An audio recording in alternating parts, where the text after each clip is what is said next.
Lockdown का वक्त है। प्राइवेट डिटेक्टिव विक्रांत गोखले अपने घर के भीतर है और उसकी सिगरेट खत्म हो जाती है।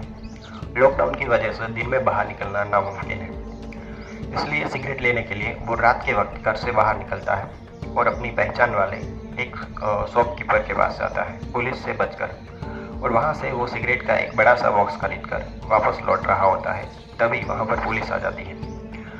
पुलिस को आता देखकर वो दौड़कर एक फ्लैट की बिल्डिंग में घुस जाता है और उसकी दूसरी मंजिल पर चला जाता है। थोड़ी देर में पुलिस वहां से चली जाती है। विक्रांत वहां से निकलने ही वाला होता है कि तभी उसे एक गोली चलने की आवाज़ सुनाई देती है और उसके ठीक बाद सीढ़ियों पर किसी के दौड़ने की आवाज़ सुनाई देती है। विक्रांत नीचे उतर रहा होता है कि कोई पीछे से आकर उसे जोर से धक्का देता है। विक्रांत गिरकर बेहोश हो जाता है।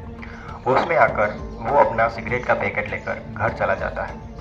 दूसरे ही दिन उसके घर पुलिस आती है, उसके घर की तलाशी ली जाती है और उस तलाशी के दौरान सिगरेट के पैकेट में से एक रिवॉल्वर मिल जाती है पुलिस को, और एक हत्या के केस में विक्रांत को गिरफ्तार किया जाता है। यानी कि किसी ने जानबूझकर प्लानिंग करके विक्रांत को किसी हत्या के केस में फंसा दिया होता है।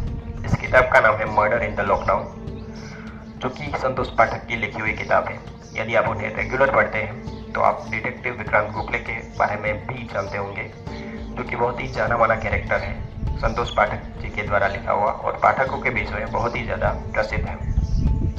किताब की कहानी ठीक ठीक है, उसमें एडवेंचर कम है। शायद लॉकडाउन होने की वजह से उस तरीके के एडवेंचर दिखाना लेखक के लिए पॉसिबल नहीं हो पाया है, इसलिए ज़्यादातर इन्वेस्टिगेशन है जिसमें कि कई तरह के सवाल पूछे गए हैं जिनको भी डाउट है उनके ऊपर, क्योंकि इस बार खुद विक्रांत ही फंस गया है मर्डर के इल्ज़ाम में। इस किताब को मैंने अमेज़ॉन किंडल पर पढ़ा था और इसे मैं 5 आउट ऑफ 3 स्टार रेटिंग देना चाहूँगा।